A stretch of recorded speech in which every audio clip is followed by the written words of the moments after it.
Hey guys, welcome back to another video of Legend of Runeterra. This time we are continuing ranking all champions based on region. This time we are on Shurima. Shurima is a strange one.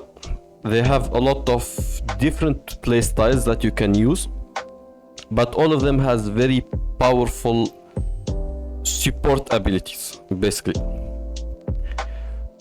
Let's start with Zilean. When you play Zilean, you can create 4 time bombs in your deck, then predict. Time bombs are landmarks that when summoned, it allow you to draw 1 and advance other allies' time bombs 1 round. After 1 round, it will deal 1 to enemies and the enemy nexus. So if you have 2 time bombs, you can summon the first one. The second one will activate the effect of the first one, and you only have 1 at a time. Once you destroy 2 allies' time bombs, Zilean will evolve, and at the start create a fleeting copy of each non-champion fleeting card I saw you play last round. Once you create 4 time bombs in your deck, then you can predict, which allow you to pick a card from among 3 in your deck, shuffle the deck and put the card on top. So Zilean is a perfect champ, not as a carry but as a support. It basically allows you to spam your cards and have multiple copies of the same card. So quite effective. He is never a bad card because he only costs 2 mana, so you can always have good effect with him. Then we have Akshan, also a 2 mana cost unit with quick attack. When summoned or strike, he will summon a Warlord's Palace or advance it 1 round. A Warlord Palace is a landmark with 9 countdown, mean he will have the effect after 9 rounds. Create a Relic of Power in hand. When you target allies, it advanced by 1. Relic of Power allow you either predict then draw, so you can pick 1 of 3 cards and get in your hand directly. Summon a Sandstone Charger, an ephemeral unit with 5 power, 2 health, or grant allies everywhere +1. Sorry, not everywhere. Grant all allies +1, so only the allies that you have on your field. Once Warlord's Palace has finished its countdown, when I level up, he summons a Warlord's Horde. When level up, he will become a 3 damage unit. Now when summon or strike, he will summon a Warlord's Horde or advance it by 1 round. Now after 9 round or it's destroyed, it will create a Sentinel Horde in hand. To play, the Sentinel Horde will allow you to play the Absolver Resurrection, which give all enemy vulnerable and create in hand a 0 cost copy of the strongest ally that died this game. So you can bring back an ally that died this game. Fount of Power, which would allow you to draw 2. Your cards cost 1 less this round. Or Shield of the Sentinel, which will grant your champion everywhere spell shield and +2 attack and defense. Spell shield will allow you to negate the next enemy spell or skill that will affect this unit. So Akshan is okay. The reason he is below Zilean is because he take 1 place on your field due to landmark, which may not sound like a lot, but in the long run it can affect you. Plus it will take way too much for him to activate his effect without a specific deck for him. Next we have Azir. Azir is a 3 mana cost unit with 1 attack and 5 HP. When ally attack, he can summon an attacking Sand Soldier, an ephemeral unit with 1 damage, but if it strikes the nexus, it will deal 1 to the enemy nexus beside his own power. So this he will summon one even if it is an ally that attack, not just when Azir attack. Once you summon 12 plus allies or landmark this game, Azir will have his first evolution.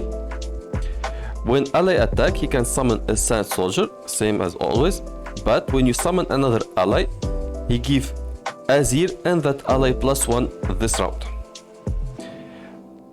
This is not the end, since Azir is an ascended, mean when you restore the sun disk, a 25 round landmark, Azir will evolve again. Now he will replace your deck with the Emperor's deck, then draw one. An Emperor deck is a very powerful deck that has improved version of most of Azir's cards. When ally attack, summon an attacking Sandstone Charger, a 5 damage ephemeral unit, instead of a 1 damage Sand Soldier. So, Azir is another perfect champion, since at 3 mana, as long as you have an ally that is attacking, he can show his effect, and even then, if you summon 5 unit or landmark in one game, that's enough for him to sorry, not 5, 12 allies or landmark. That's enough for him to evolve and to always have a very improve your damage. Now we have Rek'Sai. Rek'Sai is a 3 mana cost unit with lurk. So when you attack while I am on top of your deck, lurk, which will grant all allies everywhere that has lurk +1 damage, max once per round. If Rek'Sai is lurking or attack, it will give lurker allies everywhere, hand, field, deck, +1 damage. At the end of the round, it go back to your deck. If you attack with 10 plus power with Rek'Sai, she will evolve. Now she will no longer go back in hand. She gain the overwhelm keyword, which means excess damage dealt to her blocker is dealt to the enemy nexus, and when level up, create 3 random lurkers in hand. So Rek'Sai is the same as Spike, depend on deck. She need a deck made primarily of lurkers for her to show her effect, or else it's really not worth it. Okay, let's go to Sivir. Sivir is a 4 mana cost with quick attack, which means while attacking, she attacked before her blocker, and spell shield, which means negate the next enemy spell or skill that will affect her. Once you deal 30 plus damage with all allies, Sivir will evolve, and now when attacking allies have the same keyword. So as a minimum, she will have quick attack and spell shield to all allies, which is an okay ability. For 4 mana cost unit and only quick attack and spell shield, it's really weak comparatively. If you have a deck or other units that benefit from it, it's good.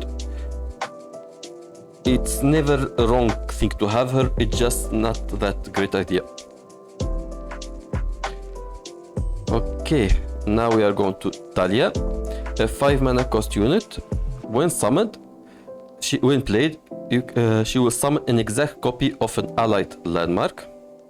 Once you summoned 5 plus landmark, she will evolve, and now when attacking, it will deal 2 damage to her blocker 3 times in a row. If it is dead or gone, so either dead or it's recalled, stunned, stuff like that, it will deal 2 damage to the enemy nexus instead. So if nobody block her, she is guaranteed 10 damage just from Talia alone, which is quite powerful, but the condition to have it is really dependent on deck. You need a deck with multiple landmarks for her to show her effect. Next, we are going to Zerath, our second ascended unit. When you destroy an allied landmark, deal 1 to the weakest enemy. Weakest enemy means lower power. If died, it will go to lower health, then lower cost. Once you destroyed 4 ally landmark this game, he will have his first evolution. Now, when you destroy an allied landmark, he will deal 3 to the weakest enemy. If you restore the sun disk, he will evolve again. Now, when you destroy an allied landmark or start a round, he will deal 5 to the weakest enemy or the enemy nexus. If there is none, so if there is no enemy, he will deal 5 to the enemy nexus. If an enemy unit will die, it will obliterate it instead, which means it is completely removed from the game, doesn't cause last breath, and cannot be revived. So this is a busted ability if you can pull it off, and to pull it off you need quite a specific deck for him. Okay, let's go to Kaisa. When you summon or round start, she is a 5 mana cost unit with evolve, which means she gets +2 attack and defense. Once you have a unit with 6+ other unique positive words in play this game. So if you summon 6 different keywords all game, she get +2 attack and defense and will evolve. When you summon or round start, she gets second skin in hand, a 0 mana cost slow spell that grant allies Kaisa everywhere, hand, deck or field, another ally's positive keywords.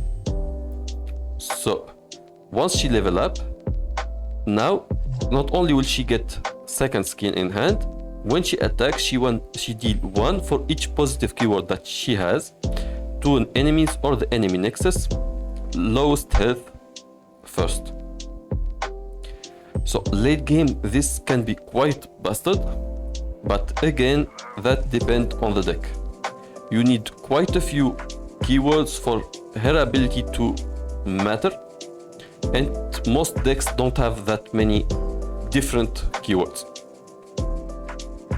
Okay, let's go to Renekton, my highest viewed video so far. Renekton is a 4 mana cost unit with overwhelm, so excess damage I deal to my blocker is dealt to the enemy nexus. When he challenges an enemy, he gets +2 attack and 1 defense this round. As long as he deals 10 damage, Renekton will evolve. When attacking, he gets +3 attack and defense this round, not only when challenging, even when any attack. Once you restore the sun disk, he will ascend, and now when I block or attack, he deals 2 to the enemy and the enemy nexus, and he has 10 HP and 10 power. So Renekton is okay. Just the ability to get +3 attack and defense while attacking is already powerful enough, and you don't really need that many specialized cards to show his effect. Of course, for maximum effect he need to be on specific deck for him, but that is basically the case for everybody, so he's okay in my book. Now we have Nasus. Nasus is a 6 mana cost unit, the most expensive in Shurima as far as champions go. He have fearsome keyword, which means can only be blocked by enemy with 3 or more power. He get +1 attack and defense for each unit you have slain this game. Slain mean when you kill a unit via damage, kill effect or strike it with an ally. Self kill like from ephemeral doesn't count. Once he strike for 10+ damage in one strike, so he need to have 10 power when he strike, he will have his first evolution, gaining spell shield, which negates the next enemy spell or skill that will affect him, and give enemies -1 damage as long as he is on the field. If you restore the Sun Disc, he will ascend. Now he has 10 power, 10 HP, ignoring all the stacks that you already have. And now enemy have -3 damage for as long as he's on the field. And Nasus is depend on deck. For a 6 mana cost unit, he is quite expensive, comparatively speaking. Yes, he can have very powerful effects the longer the games go, but that is not really that big of a deal if you do not have enough units to strike and kill and slay other units. Well, that's it for Shurima. If you like this video, please share, subscribe, hit the notification button, and put in the comment what is your take on the Shuriman deck. See ya!